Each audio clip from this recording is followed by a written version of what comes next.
Hello everyone, my name is Alka. Welcome to Yutika study solution. Guys, आज हम पढ़ने वाले हैं वीडियो नंबर 9। इससे पहले की वीडियोस ऑलरेडी हमारे चैनल पे हैं। अगर आपने उसको नहीं देखा है तो आप जाके देख लीजिए। मैं ये इसीलिए बोल रही हूँ क्योंकि ये जो टॉपिक है हमारा सप्लाई शेड्यूल, वो इन सब पे डिपेंड है। आज चालू करते हैं video number 9, that is supply schedule. Supply schedule का क्या मतलब होता है? सप्लाई का क्या मतलब होता है? सप्लाई का मतलब होता है वो क्वांटिटी जो एक प्रोड्यूसर अवेलेबल करा सकता है हमें एक पर्टिकुलर प्राइस पे और एक पर्टिकुलर टाइम पे। अब सप्लाई शेड्यूल क्या हो सकता है? Supply schedule is the relation between the price of goods और services versus and the number of goods supplied. मतलब प्राइस और क्वांटिटी का जो रिलेशन होगा उसे हम बोल सकते हैं सप्लाई शेड्यूल। मतलब कितने प्राइस पे कौन सी क्वांटिटी सामने वाला हमें देना चाहता है उसे सप्लाई शेड्यूल कहते हैं। अगर हमारे प्रीवियस वीडियोस आपने देखे होंगे तो मैंने बताया था कि सप्लाई शेड्यूल या डिमांड शेड्यूल जो होता है, ठीक है, वो एक दूसरे के अपोजिट होते हैं। यहाँ पे शेड्यूल का मतलब होता है टाइम टेबल। तो अब जब भी अपन बात करेंगे शेड्यूल नाम से, तो हमको एक जो आंसर है वो लिखना पड़ेगा किस फॉर्मेट में बच्चों? टेबल के फॉर्मेट में। ठीक है, किस फॉर्मेट में लिखेंगे? टेबल के फॉर्मेट में। तो ये याद रखिए, जैसे ही शेड्यूल वर्ड आया मतलब आपको टेबल फॉर्मेट में लिखना है। अब जैसे कि मैंने बताया सप्लाई शेड्यूल, ठीक है। अब देखिए ये टेबल है, ठीक है, प्राइस एंड क्वांटिटी। अब इसका रिलेशन देखिए, ये जो प्राइस है 225, 275, 325, ये क्या हो रही है? राइज हो रही है, ठीक है। ये यहाँ पे बढ़ रहा है, पूरा बढ़ रहा है ना। 225 275 से कम है, मतलब 225 से ज़्यादा हो रहा है 275, फिर 275 से ज़्यादा कितना हो रहा है? 325, 325 से फिर ज़्यादा हुआ 375। मतलब प्राइस क्या हो रही है हमारी? राइज हो रही है या इंक्रीज हो रही है। तो हम ये बोल सकते हैं कि प्राइस क्या हो रही है? राइज। अब क्वांटिटी सप्लाइड देखिए, 100, 200, 300, 400, मतलब ये भी बढ़ रही है। इसका क्या मतलब है कि सप्लाई क्या करती है? पॉजिटिव रिलेशन रखती है प्राइस के साथ। मतलब क्वांटिटी सप्लाइड क्या करती है? Positive relation. तो हम ये बोल सकते हैं पॉजिटिव रिलेशन रखती है ये, है ना। और अगर डिमांड की हम बात करें तो नेगेटिव रखती है, मैंने बताया था, है ना। अब देखिए इसको याद करने का बेस्ट तरीका क्या है? मैंने आप लोग को एक चीज और बताई थी। क्या बताई थी कि सप्लाई जो होती है, ठीक है, सप्लाई जो होती है क्वांटिटी सप्लाइड। यहाँ पे मैं क्वांटिटी सप्लाइड इसलिए बोल रही हूँ क्योंकि हम नंबर्स की बात करेंगे मेनली। क्वांटिटी सप्लाइड जो होती है वो प्राइस की फ्रेंड होती है, ठीक है, फ्रेंड होती है। तो फ्रेंड जिस डायरेक्शन में जाता है ना, सप्लाई भी उसी डायरेक्शन में चलती है। वैसे ही क्वांटिटी जो डिमांडेड होती है वो एनिमीज होते हैं, दोनों अलग अलग डायरेक्शन में चलते हैं। चलिए अब इसको थ्योरेटिकल पढ़ते हैं, ठीक है। A supply schedule is a table that illustrates how much of goods or services suppliers are willing to give. ठीक है, ये तो बहुत ही आसान है। इलस्ट्रेट मतलब ये दिखाता है, शेड्यूल हमको ये दिखाता है कि कितनी प्राइजेस में कौन कौन सी चीज़ें हमको मिलेगी। जैसे हम प्रीवियस स्लाइड में चले तो 225 रुपीज़ में मुझे कितने पीस मिलेंगे कोई भी चीज़ के? 100।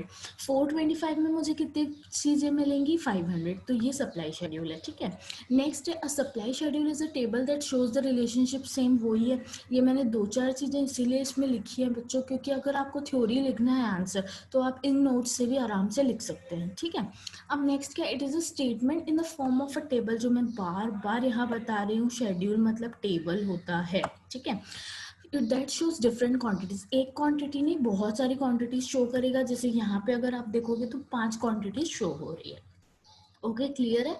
अब नेक्स्ट चलते हैं। It denotes the relationship between supply and price while non price variables remain constant. कुछ जो दूसरी फैक्टर्स रहेंगे उनको कांस्टेंट मतलब सेम रहना चाहिए, तभी वो वर्क करेगा।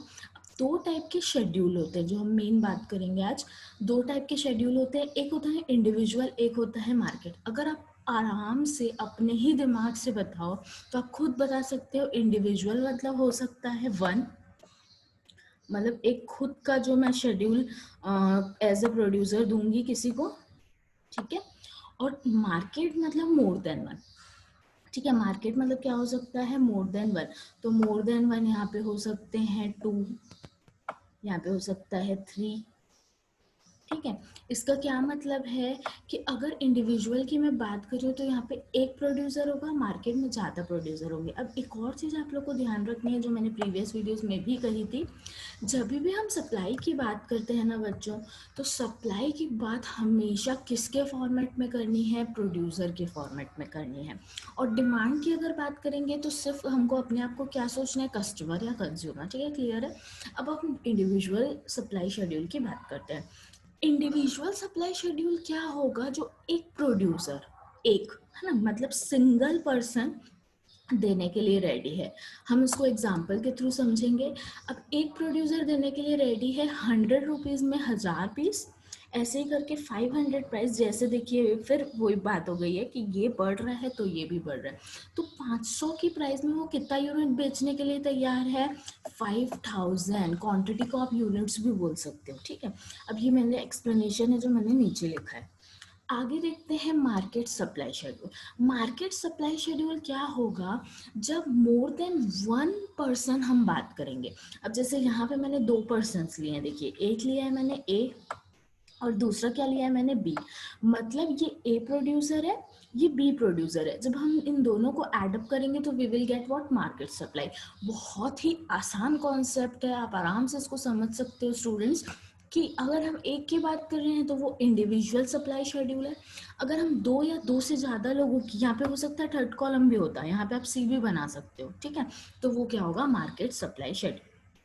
अब बात करते हैं इनकी। मार्केट सप्लाई शेड्यूल कैसे वर्क करता है, सेम वैसे ही वर्क करेगा। ऑफ कोर्स अगर एक का हो या ज़्यादा को, आपको यहाँ पे क्या करना है, आपको यहाँ पे टेबुलर फॉर्म में ज़्यादा लोगों को, मतलब ज़्यादा लोगों को इन द सेंस ज़्यादा प्रोड्यूसर्स को, one more than one people को शो करना है। जैसे यहाँ पे ए है, ठीक है, तो यहाँ पे ए हो गया, यहाँ पे बी हो गया। आप दो को शो कर सकते हो या दो से ज़्यादा को। चलिए अब आगे बढ़ते हैं इनके कंपैरिजन में। देखिए जो मैंने बात की सेम वही चीज़ मैंने इस स्लाइड में ऐड की है। कितने प्रोड्यूसर्स हैं यहाँ पे, फिर से कितने प्रोड्यूसर्स हैं, दो, ए एंड बी। कितने प्रोड्यूसर्स हैं, दो हैं। ठीक है, 0, 30, 60, 90, 120। मतलब फिर से ये चीज़ हो रही है, ये राइज हो रहा है, ये भी राइज हो रहा है। ठीक है, इन दोनों को जब मैं ऐड करूंगी तो मुझे टोटल मार्केट की सप्लाई मिलेगी। ठीक है, अगर मैं सिर्फ इसका लेती हूँ, प्रोड्यूसर ए का बस लेती हूँ अपने कंटेक्स्ट में, तो मुझे क्या मिलेगा, इंडिविजुअल सप्लाई शेड्यूल। ठीक है, अब देखिए सप्लाई कर्व क्या होता है। सप्लाई कर्व जब हम इस टेबल को ग्राफ में बनाएंगे ना, तो वो सप्लाई कर्व होगा। इकोनॉमिक्स में सबसे ज़्यादा जो प्रॉब्लम फेस करते हैं ना स्टूडेंट्स, वो रहता है आप लोग की ग्राफ कैसे बनाए। मैं रियली आपको बताती हूँ, अगर आप सच में देखेंगे तो ये बहुत ही इजी होता है। अगर आप टेबल को समझ लें तो ग्राफ आप आराम से बना सकते हैं। अब टेबल को समझने के लिए क्या समझना पड़ेगा, कॉन्सेप्ट। कॉन्सेप्ट आपको पता है कि मुझे क्या करना है, सप्लाई में क्या करना है। अगर प्राइस राइज हो रही है, अगर बढ़ रही है तो क्वांटिटी भी बढ़ेगी, क्योंकि दोनों क्या है, फ्रेंड्स हैं। तो आप एक हाइपोथेटिकल ये बना सकते हैं डायग्राम, क्योंकि आप इसको रट नहीं सकते। ठीक है, उसके बाद इस टेबल को बनाने के बाद आप आराम से एक ग्राफ बना सकते हैं। तो ये बहुत आसान है।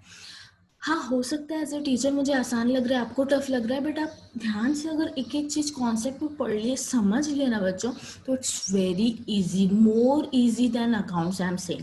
अब मैंने यहाँ पे एक चीज़ ली है जो मेरे को आपको अच्छे से बतानी है। सप्लाई कर जो होता है वो इस साइड मूव कर रहा है। इस साइड मतलब यहाँ पे देखिए लेफ्ट है ये, ठीक है, ये कौन सा है, लेफ्ट, और ये क्या है, राइट। ठीक है, अब देखिए ये कैसे मूव कर रहा है बच्चों, ये कैसे मूव कर रहा है बताओ, ये मूव कर रहा है अपवर्ड्स। ठीक है, जो सप्लाई कर्व होता है ना वो लेफ्ट से राइट अपवर्ड जाता है। ये कॉन्सेप्ट आ सकता है एग्जाम में, बट यहाँ पे देखिए ये जो है ये डाउनवर्ड जा रहा है। ठीक है, ये क्या जा रहा है, डाउनवर्ड जा रहा है। अब इन दोनों के बेस पे ही हम वीडियो नंबर 10 की बात करेंगे।